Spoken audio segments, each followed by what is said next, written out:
Hopefully. There we go. We are live. All right. Yes. What's up, world?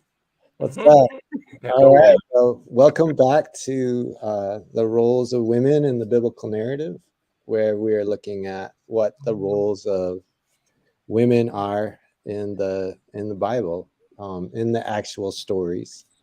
How do we see things playing out, and then also looking for kind of principles um, that we can glean from that and apply to our own lives and the different roles that we are at. So, yeah, let's jump in.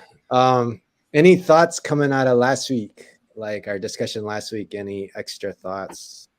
Yes, yes. I've Okay. I've Oh, I've perfect. thought a lot about the observation Pastor Lon had with seeing, right, where the women saw, and there was a deep seeing, and so that's going to continue. So I look forward to bringing that out more, and yeah, that was pretty much it. Yeah, yeah. I was thinking a lot about that too.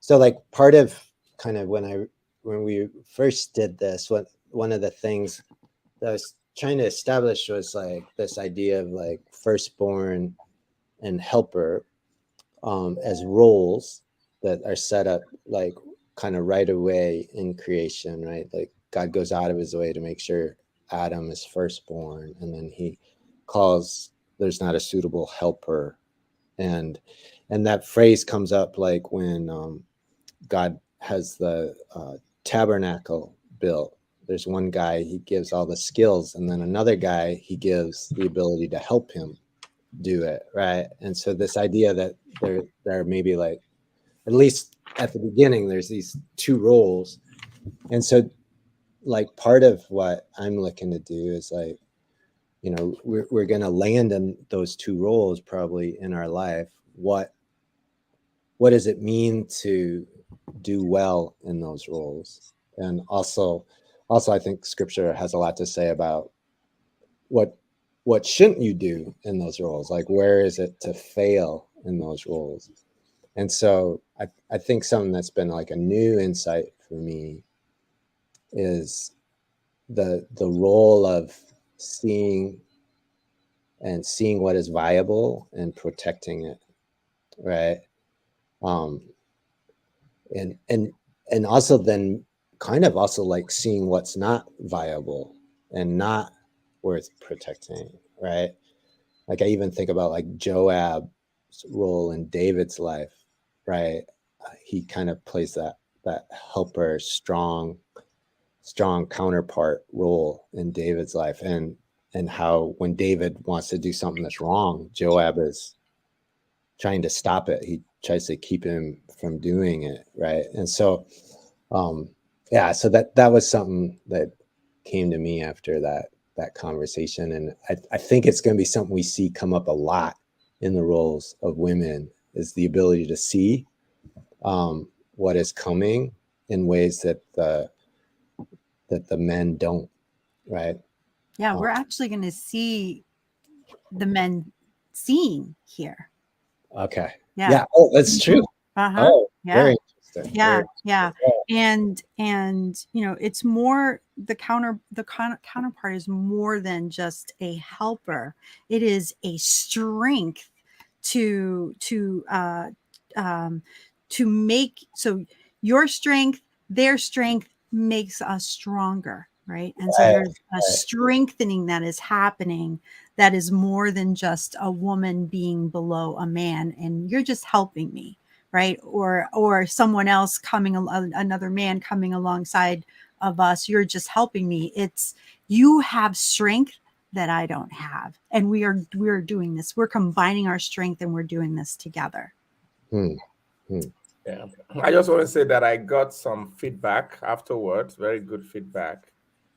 One especially told me that there was a woman that told me that she was watching and what we discussed about Pharaoh's daughter really, really touched her about her being in a position of privilege and using her privilege to help. So I just remember that this Hmm. person texted me. Yeah. Oh, that's awesome. Yes. Yeah, Yeah. Yeah. And I'm starting to see some of my Facebook friends chime in, even the stuff about the genocidal spirit, you know, that is present. And like some people were commenting on that. I also, to Susie's point, I often think about when I'm in a helper role, about, do you remember that like Schoolhouse Rock song Zero My Hero? Do you remember that song? It's called Zero My Hero.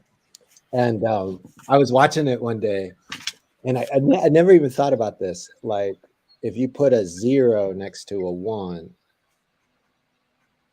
it exponentially increases the value of the 1. So the 1 by itself, or if you add another 1, right? But if you put a 0 next to it, it's 10 times more, right? Mhm. And so sometimes, like in the helper role, I find like there's kind of a real dying to yourself in that role sometimes, where you're coming alongside somebody else's vision, something that somebody else has been given. But what I think about is if I come as my 1, as another like that, as opposed like another, like say like another visionary or firstborn, and I come with that energy, all we got is 1 + 1, or 1 fighting 1, right? Yeah. But if I come like sacrificially and lose myself, then I become a 0. That 0 plus that person has exponentially grown the whole endeavor that much more. And so I just think about how like the 1 without the other, so like if God's put like the helper role on you, if you don't have the person to come alongside, right, you don't get their strength to it. And if they don't have you, the endeavor doesn't move forward, right?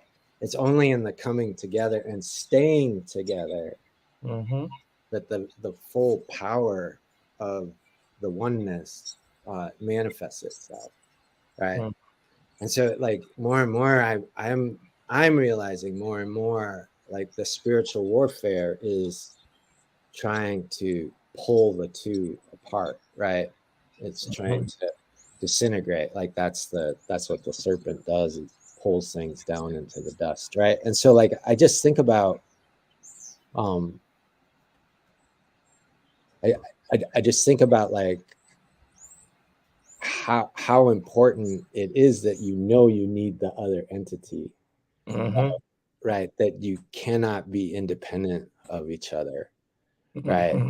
And having that posture in it is just it's a bad thing to say because it's been used wrong, but like used correctly, knowing your place Yeah, is what makes everything just blow up, really, you know. Yeah, I think many times when we approach this issue, we approach it based on the fall, post-fall mentality, right? And so there's a lot of fear about being the 0, a lot of fear. Do you get it?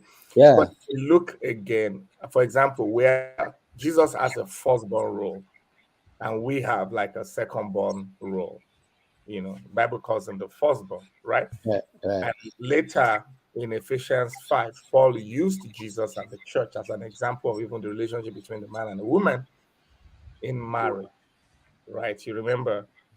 And talk about how do we all relate to Jesus? Aren't we supposed to be 0, like to submit fully to him and say, you must increase and I must decrease. If Right. we ever go to a point where we are trying to, say we take his place, or we're trying to say, okay, you're the captain, and then something goes wrong.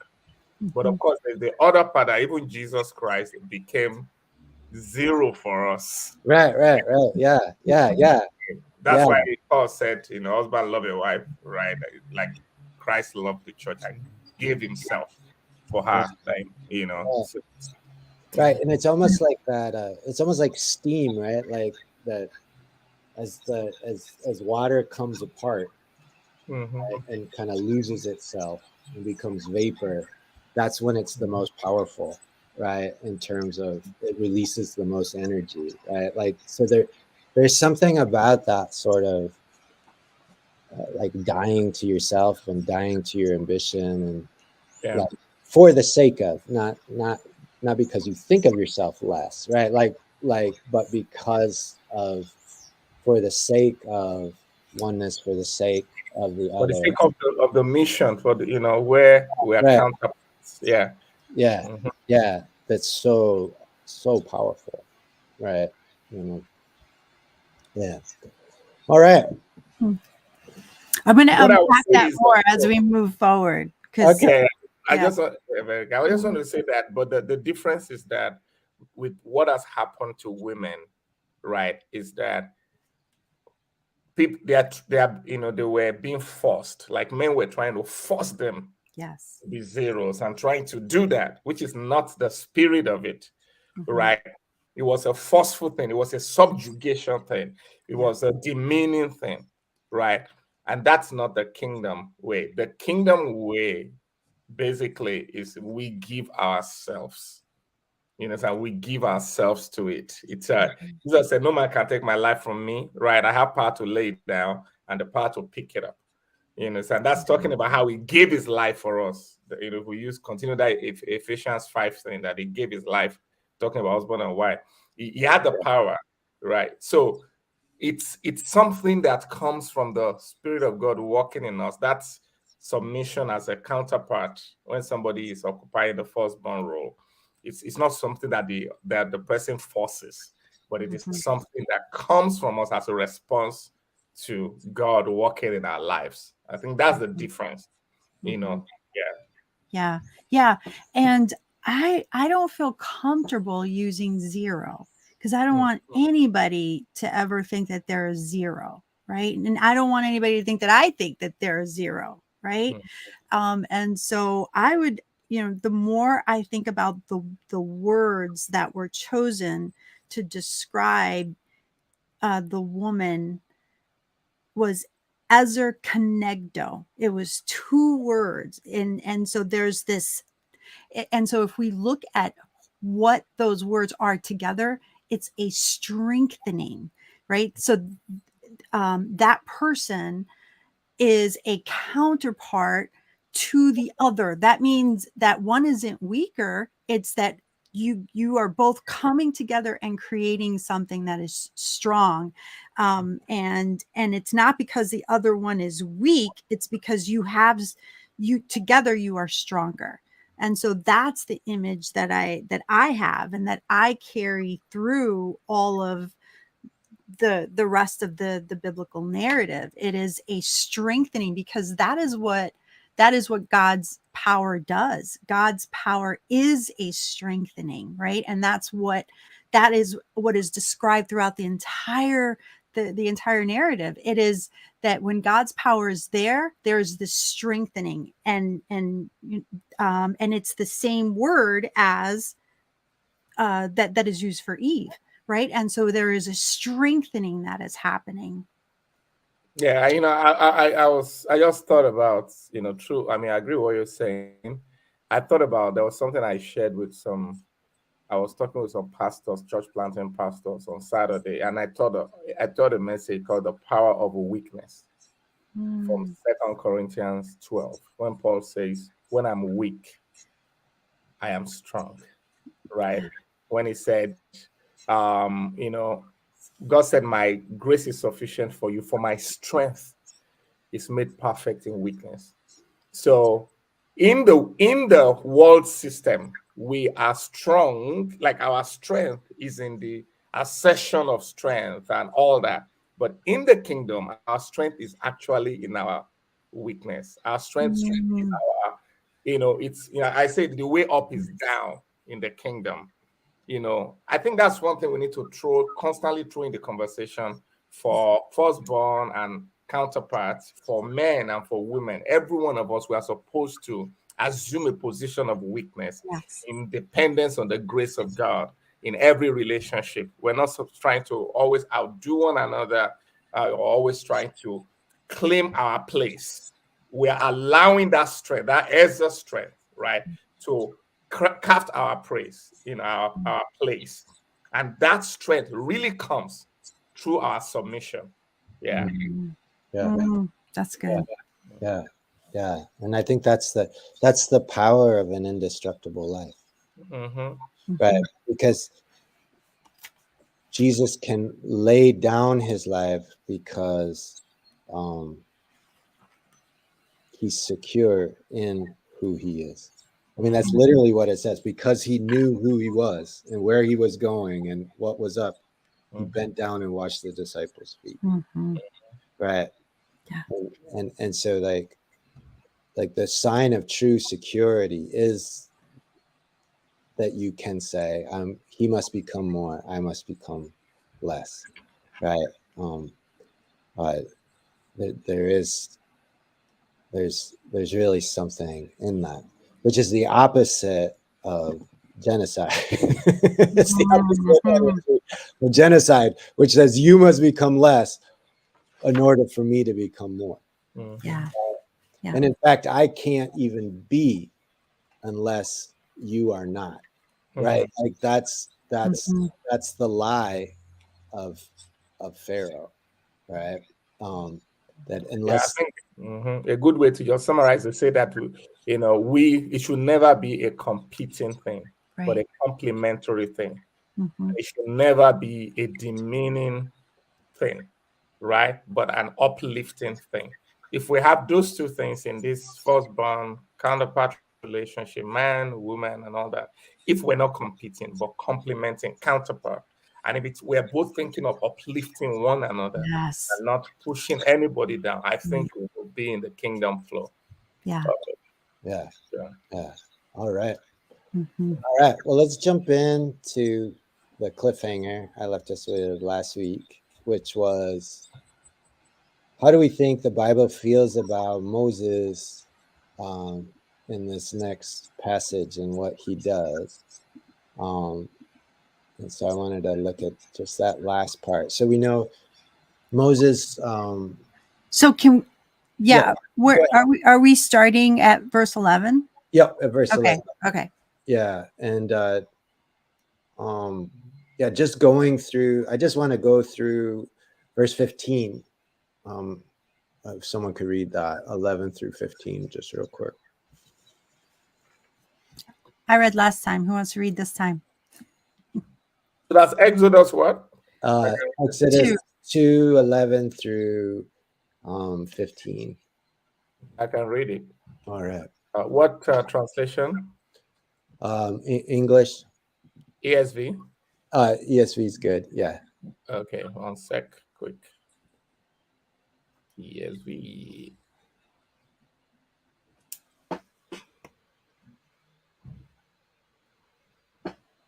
All right. So starting from verse 11, right? Yeah.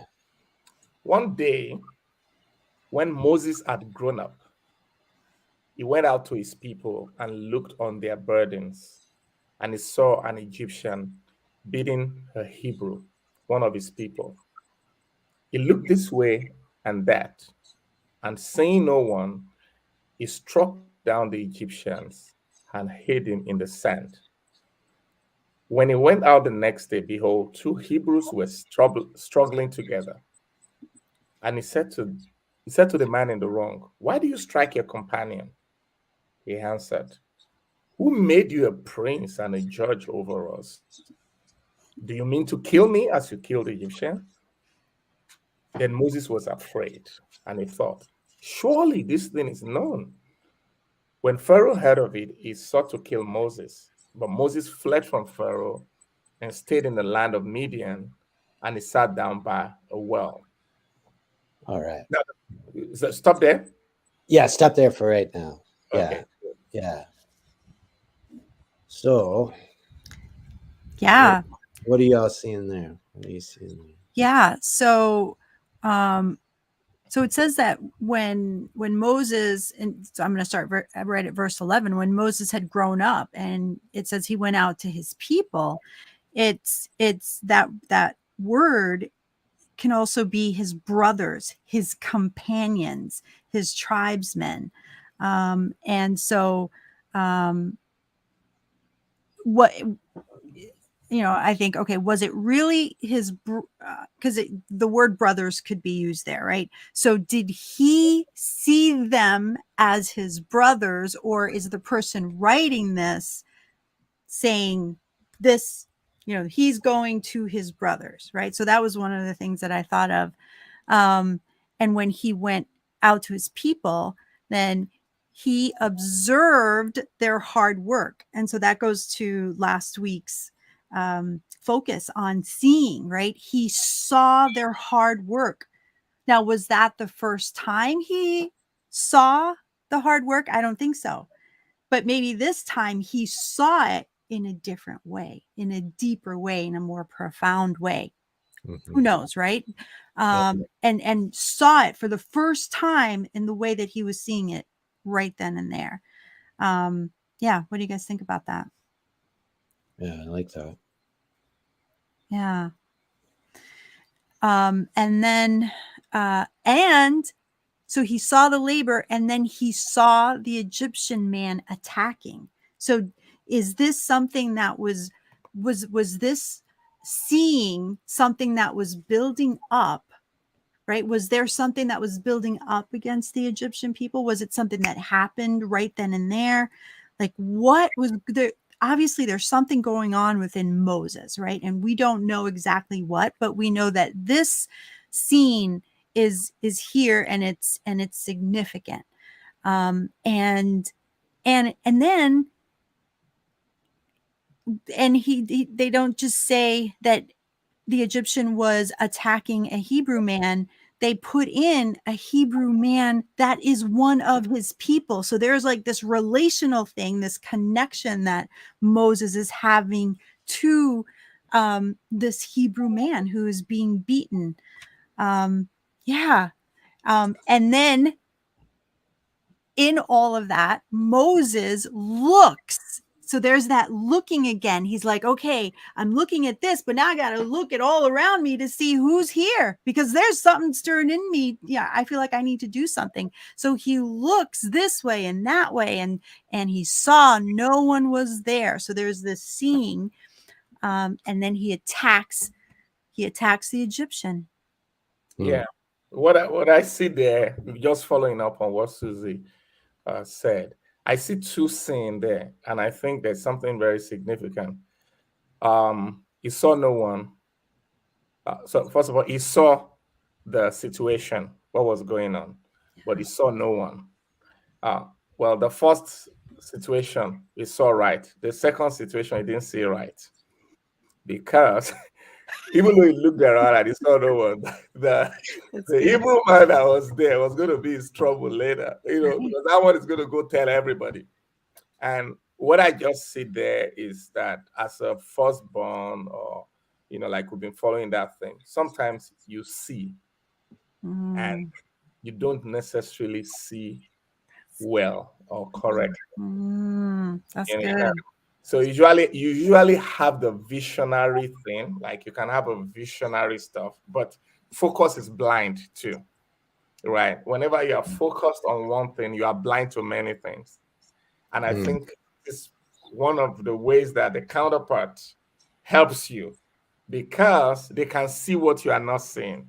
So I just saw in that place that Moses did not see correctly, because what he saw there cost him 40 years of wilderness, being in the wilderness experience, right? So there was still some wrong seeing in the place and the approach that he used in carrying out that, carrying that thing out. So that's what I saw about this scene there. Yeah, that's good. That's good. Yeah. It's interesting. It almost makes me wonder if there's a play on words here too. It says he saw the let me go back.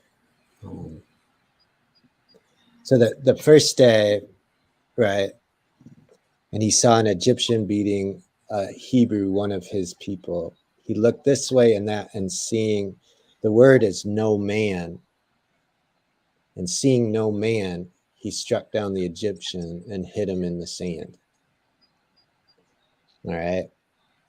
Then he went out the next day. Behold, two Hebrews were struggling together. And he said to the man in the wrong, why do you strike your companion? So compare these two passages with each other. Now, it could be like, and he saw no one, no man watching him. It also could mean he looked at the Egyptian and did not see him as a man. Mm. Right? So he looks at, so who had done that earlier? Pharaoh. Pharaoh. Mm. Pharaoh had looked at the Israelites and did not see them as men. Mm. Right? That's And a possibility.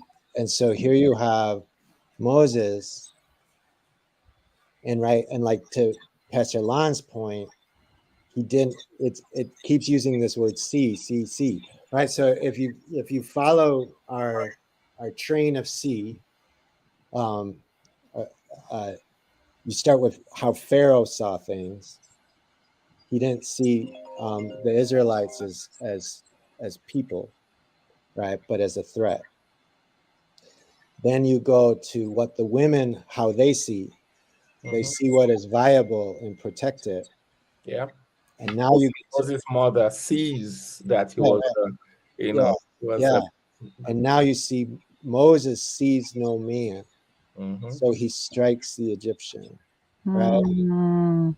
And so is the scripture sort of saying this is the wrong way of seeing? When you don't see another man as a man, this is the problem. And even when it's Moses who sees his oppressor as not a man, this is a problem, right? You know, because it's interesting, of all the people God chooses for this job, he chooses the only man that was both Egyptian and Hebrew, right? Who lived in both worlds and could call both worlds brother, right?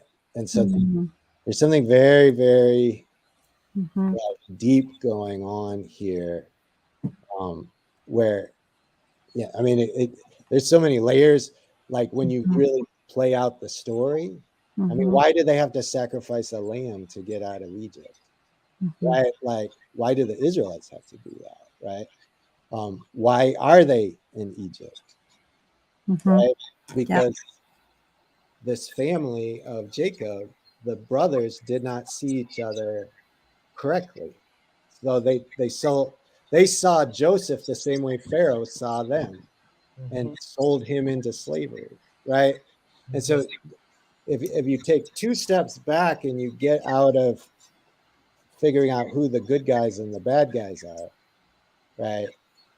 What it seems to be saying is what's bad is when you don't see the man. That's good. That's good. There's so much here. There's so much here. Yeah. Yeah.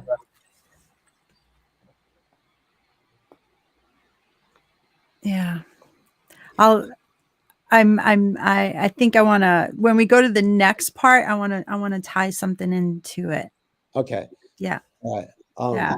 So before we move on, I do want to say that the Hebrews, they're not seeing correctly either. Who made you prince and ruler over us? Well, God did. God did. And even Stephen, right? The day he was killed, he went back to this story and compared the Pharisees to these two men and said, they didn't see who Moses was. You're not seeing who Jesus is. You're just like them. And this has always been the problem. You don't see God when he shows up. Hmm. Hmm. Yeah, we generally, I mean, I think it's talking really a lot about perception. There is a big perception problem, in the world, in relationships, in just in everything. There's a big perception problem. Mhm. So we see through a glass darkly, in a lot of ways. And I actually, that's why I love it that whenever Paul was praying for the church, one of his favorite prayers for the churches was that their eyes will be opened so that they could see correctly. Wow. Yeah, Mhm. yeah, to see That's good. correctly. I think it's a major issue in this world. We don't see ourselves the way we need to see ourselves. We Mhm. don't see God the way we need to see God. We don't Mhm. see other people the way we need to see other people. We don't even see situations the way we need to see situations. So we are operating by limited perception, and perception determines, the reality of what we experience. So Mhm. I think this perception issue. How did Jesus say? Even how did he do everything that he did on this earth? He said, "The son can do nothing except what he foresees the Father doing." Yeah, that's good. Well, and if we think about Moses, I mean, he grew up knowing that he was Hebrew, but he was also being trained to be an Egyptian, right? And so how he saw himself Mhm. must have been very confusing for him, right? Where those are my people, I look like them, but then I'm being trained to be loyal to these people as well, right? And so how he saw himself Yeah, was confusing, I because think. in the next section you'll see that the ladies that saw him called him an Egyptian. Yes, yes, and that's what I want. Yeah, when we get All right. there, Well, then I want to unpack we some could of go to that. the next. I just want to say this. I just did a series on the golden calf, and so much of the golden calf is about seeing too, like so much of the Mhm. story. And so, like, one of the big revelations for me studying that, like, carefully, was how Moses takes the 70 elders, um, and Aaron and his sons up on the mountain to meet with God, and they see God. They see God probably through like a dome almost. It's the sense that you get, right? So it's they're protected from his glory, but they're able to see him and not die. Mm. And they see Moses walk into a cloud, and they hear God's voice call him there, and they see it happen. On the ground, what they see is Moses walk into a fire. So those that are close see a cloud. Those that are far away see a fire. Those that are close see Moses walk into a mystery. Those that are far away see Moses walk into destruction. That's powerful. And and and and it was the job of the priest Aaron, while Moses is up on the mountain, when the people say to him, "What happened to Moses?" Well, he saw Mm. it clearly. They did not. That's good. His job was to clarify what really had happened because he had better sight than they did, Yes. right? And so, like, this seeing thing is like it's a major theme throughout the book of Exodus. Yes. And now I'm just having this revelation. The whole book starts with Pharaoh seeing people incorrectly. And Yeah, so, like, if I were to say, what Yeah. is this book about? It's Yeah. about seeing clearly. And that Yes. when humanity doesn't see each other correctly, all hell Mhm. breaks loose, yeah, That's it right? right there. Hmm. And it's not really about Egyptians versus Israelites or Right. oppressor versus oppressed. It's Yeah. about blind versus not blind.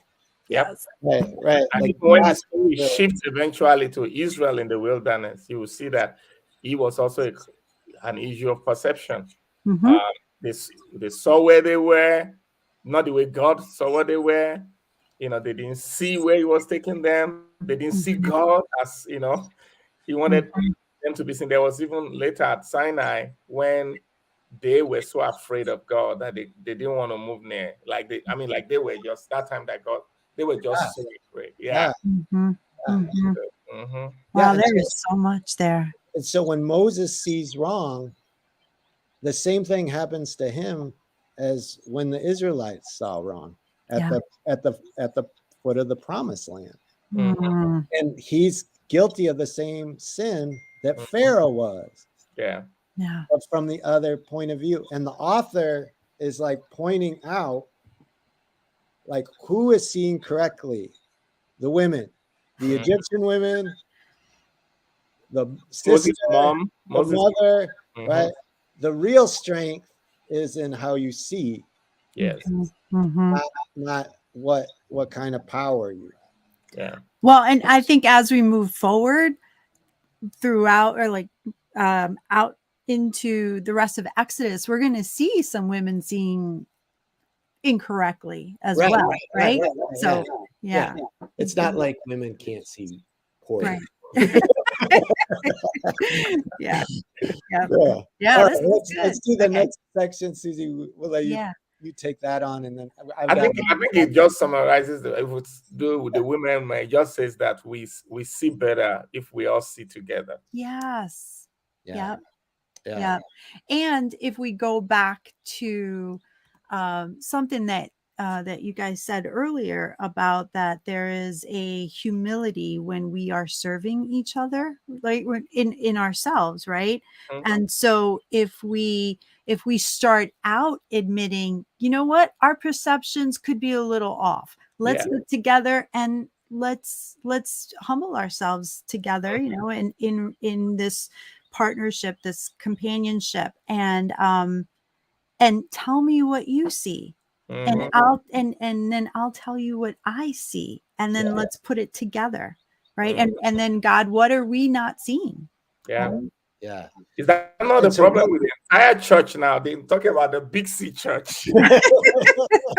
Yeah. The way we see things, rather than allowing even racial stuff and all that. But I believe that if three of us watch a movie now, three of us on this podcast watch a movie, Uh-huh. I can bet that I will see some things. Scott will see something. Susie, you Yeah. will see some things. It's Right. when we put it all together that we see the full thing. Yes. You understand? It's like the six blind men of Indostan. That poem about six blind men that went to look at a elephant. yeah. What's the different part of the elephant? And Right. it then began to describe the elephant as that, rather than taking the composite view and say, Yes. yeah, I think we suffer from that. Right. And Oh, go ahead, Susie. well, I was just going to say, and think of like those times when we might say, oh yeah, they see things really out there, so we're not going to include them in this conversation because we can see better, right? Yeah. Yeah. And also, how would it change things how would it even change this conversation about roles of men and women if if you cared more about how well you see to make the decision versus who gets to make the decision, Mm-hmm. right? Mm-hmm. Like if the focus was, hey, we all see incorrectly, so we need as many eyes on this as possible, right? So we're going to listen to one another, Yeah. right? As opposed to whose sight gets to choose how we move Yeah. in this decision, Yeah. which Yeah. is really where we always get stuck. That's what we're arguing about. It's like I've had all these idiots make choices for me because they didn't see, they never asked me what I thought about it, right? Well, if you end up being in that position and you don't ask anybody, right? Like Mhm. you're seeing it from your perspective, but Mhm. do you know what I mean? Like you're back to the same problem, maybe just in a different direction, right? Like, you know, whereas like if the humility is like we need to see correctly. Yep. And the correct seeing is the way God sees it. Yeah. So And that's we all, actually more important than who has the power. yeah. Because if you are seeing correctly and making a decision, I'm cool with that. Like Yeah. I'm fine with it. I don't care if I have to I get to be the one. As long as you're making the right decision, I'm cool. Mhm. I get nervous when I don't think you're seeing correctly. Mm-hmm. And I think there's humility, but then there's also strength in saying, you know what, I haven't been seen correctly. And I know I have excluded your voice or have overpowered your voice, but now I want to hear what you have to say. Yeah. There's a lot of strength in that. Yes. Yeah. Yeah. Mhm. Yeah. Yes. Yeah. Yeah. All right. We'll let you Okay. have the last word here, sister. All right. Did we read 14? We read 14. We didn't read, Okay. We started at 15. Okay. stopped at So 15. Yeah. Okay, so when Pharaoh heard about this event, he sought to kill Moses. So Moses fled from Pharaoh and settled in the land of Midian, and he settled by a certain well. Now, a priest of Midian had 7 daughters, and they came and began to draw water and fill the troughs in order to water their father's flock. When some shepherds came down and drove them away, Moses came up and defended them and then watered their flock. So when they came home to their father, Reuel, he asked, "Why have you come home so early today?" They said, "An Egyptian man rescued us from the shepherds, and he actually drew water for us and watered the flock."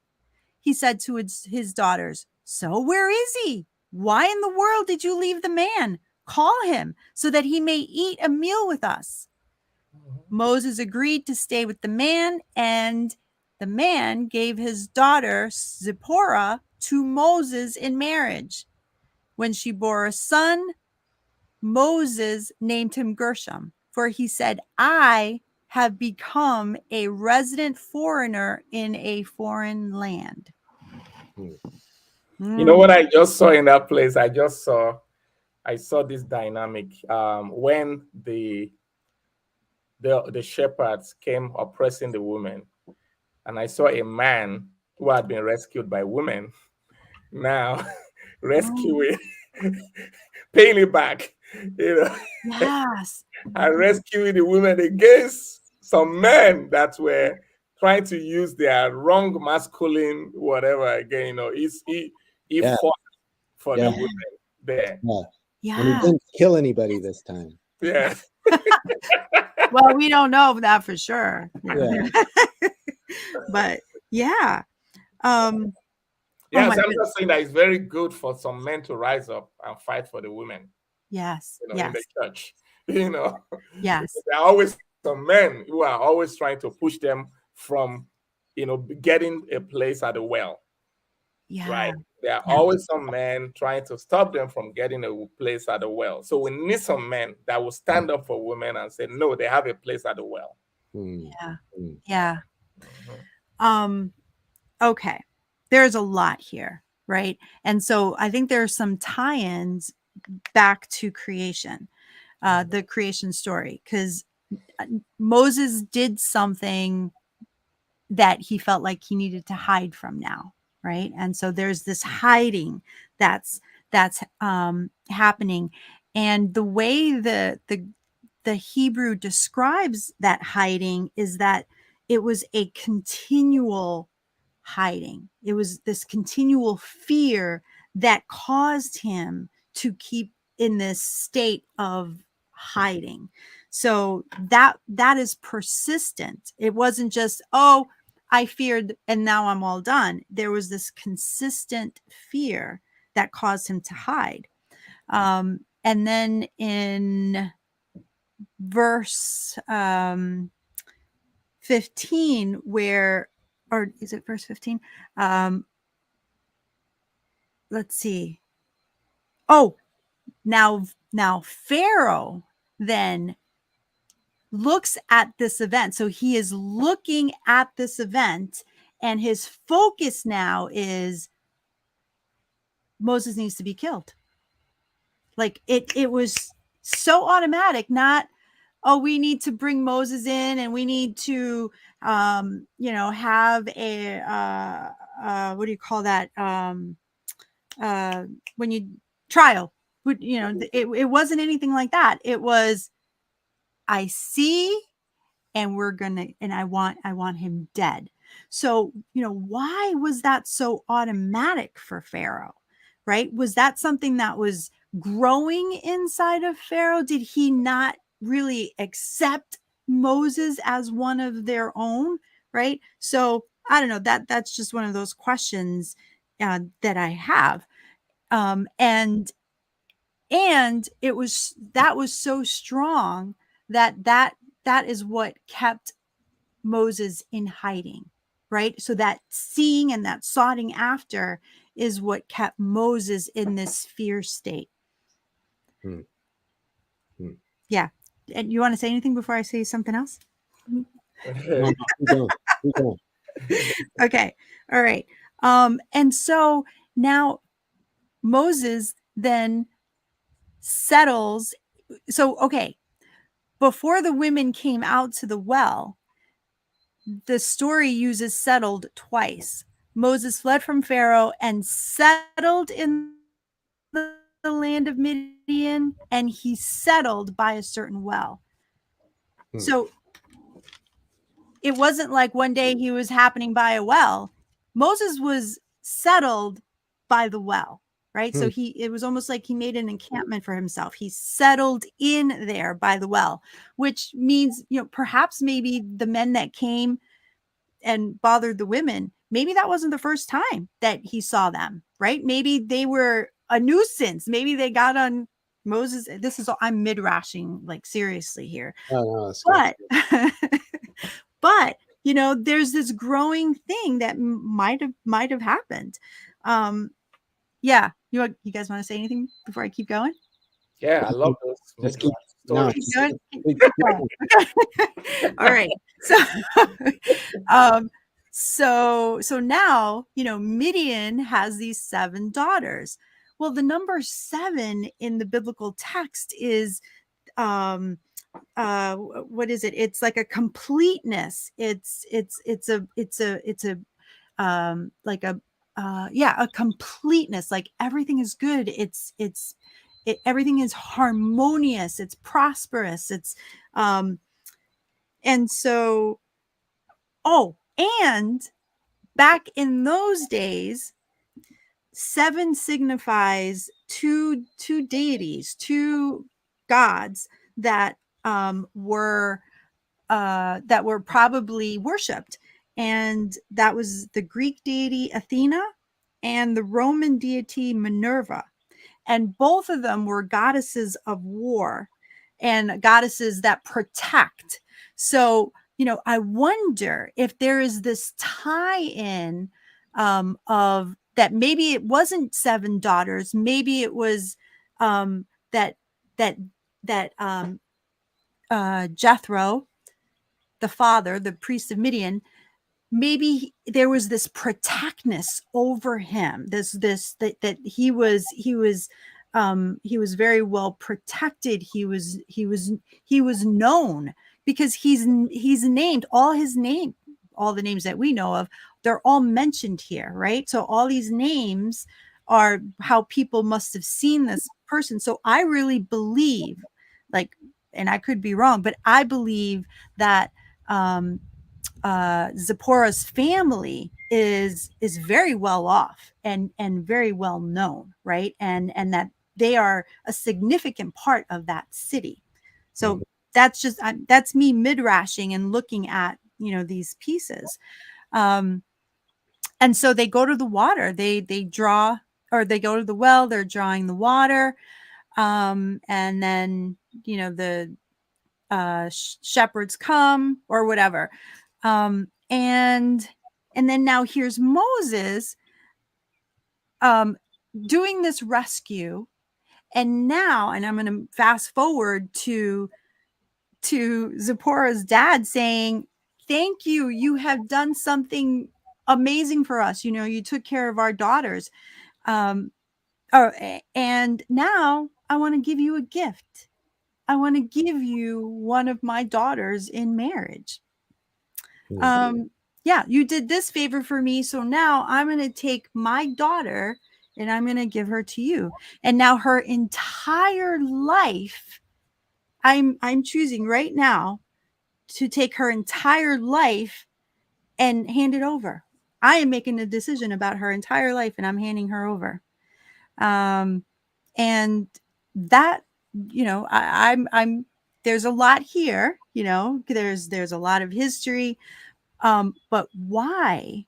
Like, what happened throughout history to make a man think that he can actually do that with like a person's life, right? Like, I am choosing how I'm going to use you in my game of life, and this is where I'm going to place you, because this is going to benefit me, right? It might benefit you a little bit, but this is my game. This is my world. Yeah. So I'm curious, right? If you were women, how would that, like, if you were in Zipporah's shoes, how would that make you feel?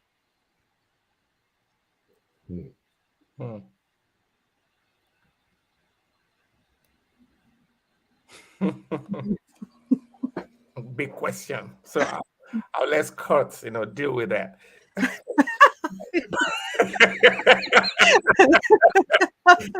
I know how I can answer it real easily. It would piss me off. I don't need to think about that. Yeah. Yeah. Looking at the story, and Scott, I'll let you deal with that question anyway, but looking at the story, I just see, like, whenever I'm reading narratives like this, there's just something about verbs. Like, I just look at the actions of people, like, to try and see what is going on there. But I'm looking at the women there, what they did. I'm looking at the men there, what they did. So there were 3 sets of men there. The men that attacked, Moses that defended, and Reuel there, the father-in-law that took in Moses. Then I see the women in there. I see Reuel's daughters, of which one of them was Zipporah, right? Meaning that Zipporah was also at the well. So let me first of all look at the way the women acted, since we're talking about the role of women.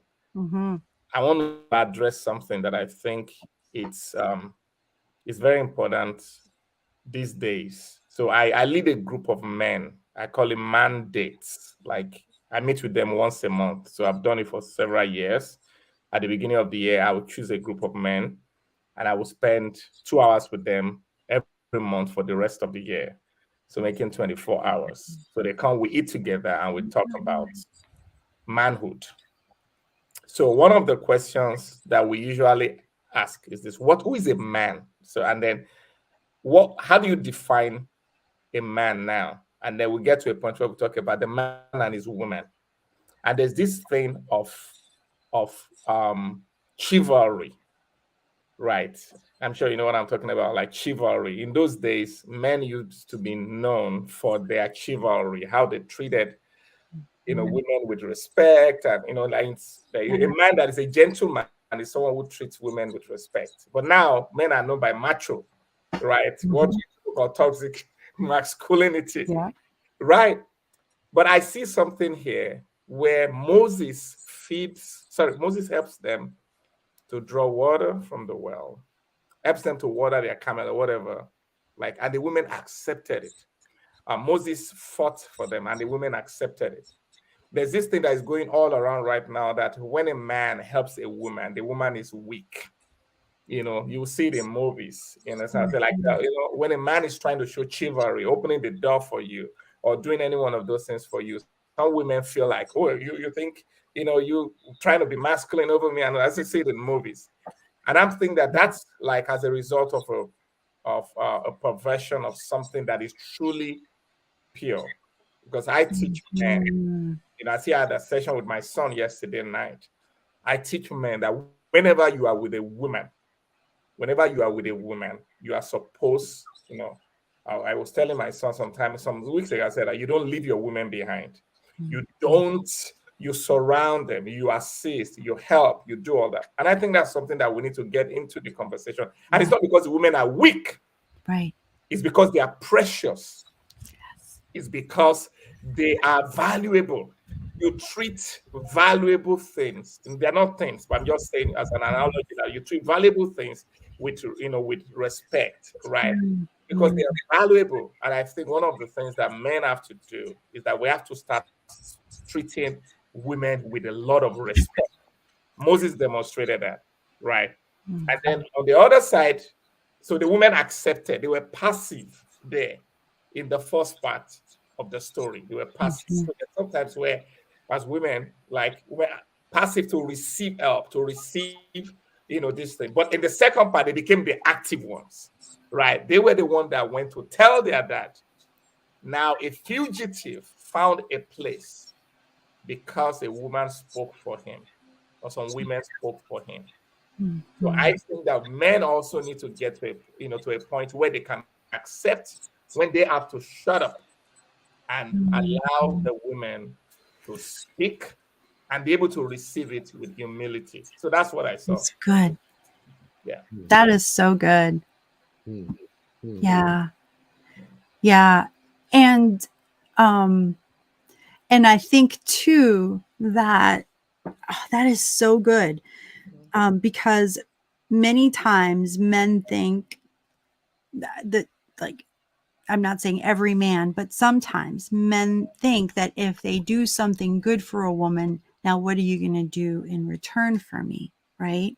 And so the way you're teaching this, there is respect. There is like no attachment. No Like attachment. I don't receive. This isn't about what I want from you. Mhm. Right.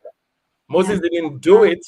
I think, Moses must have some sensitivity because he had been saved by several women in his past. First of all, his mom, his sister, Pharaoh's mom, Yeah. the midwives, and all that. So when he saw some women in there, he went into action, not because he wanted anything.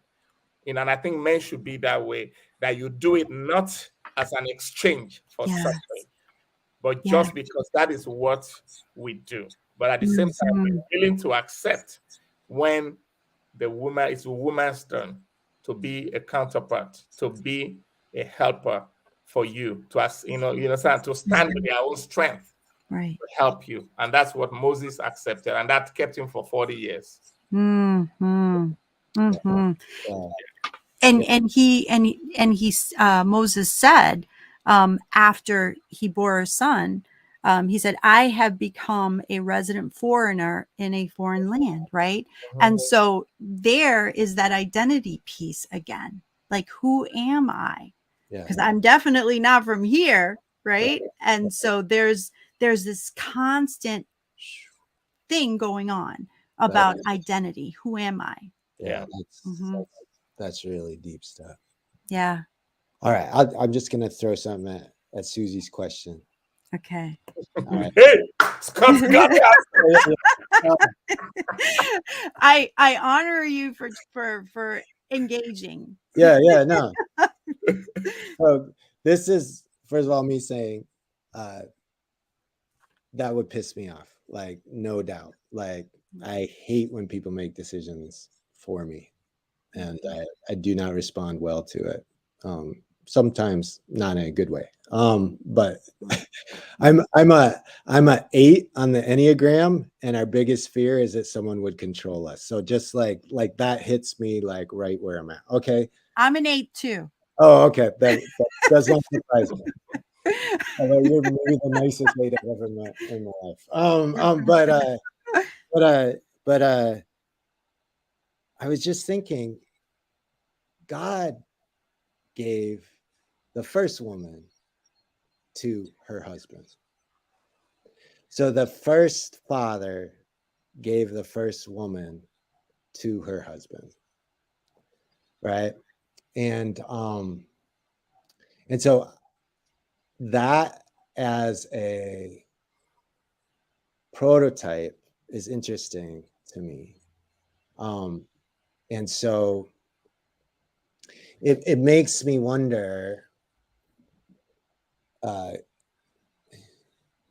So every once in a while, like I kind of lean the other direction. What if this is a good idea instead of the knee-jerk reaction? Yes, I mean, Yeah, I yeah.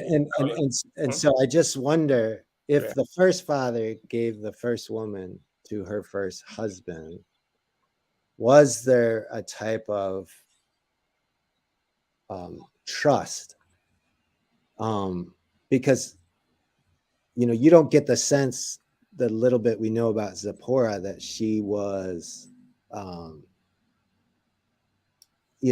a weak woman or a weak-willed woman or anything like that. And so it just I think something that I wonder about, and it's been part of my experience with learning how to be submit one to another, Yeah. And is there is a trust yeah. that is a step of faith that allows God to show up, and so just because Jethro gave his daughter to Moses, I don't think it necessarily means that she was not okay with it, Yeah. that he didn't check with her, and that there wasn't a certain amount of protection that the daughters entrusted their father with that decision, Yeah. And so that would be my thought on that. Yeah, I've now that you have, like you say, you've taken the bull by the horn. So follow you on it. Yes, I have thoughts on that. So just like Scott just said, that practice of a woman, right? Like when it's time for marriage and all that, of a father giving, and the woman to a husband, Yeah. right? I don't think that practice is necessarily wrong or condemned. I think it becomes wrong if a woman is forced against her will, which is a fall kind of mentality. But if it is done, the woman is, there's consent, right? And I think from like women I've talked to, maybe my wife and all that, there's a protection. I can tell you that there's a protection that my wife feels that our dad actually handed her over to me 22 years ago. And it remains in our lives now. Yeah. And there's that deference that whenever I see him, that this was the man who raised up this, this woman and gave me the privilege of marrying her. So whenever I see him, I always see that. Yeah. You understand? I think there's a protection for the woman that if the woman just does not have that, and I can see it as a pastor, you have a lot of autopraxis stuff. You see a lot of things in practice that marriages where that is not present, where that parental initiative and all that is very absent, you will see that the woman is subjected to certain things that we're trying to avoid because the man just feels that his ultimate authority, and all that. But I think when those are some fabrics, so some things that God put in there to protect this, the institution, that some of those things are being removed now, and we see a lot of things, Yeah, and it almost gets back to that idea of seeing that in that decision, the woman is also saying, I don't want to make this decision all by myself. I trust my father to do it. If that's how it's going down, right? And what's interesting is how all of this is so fragile, right? Like interdependence is very fragile because if anyone gets selfish, the whole thing starts to unravel. Yeah. Right.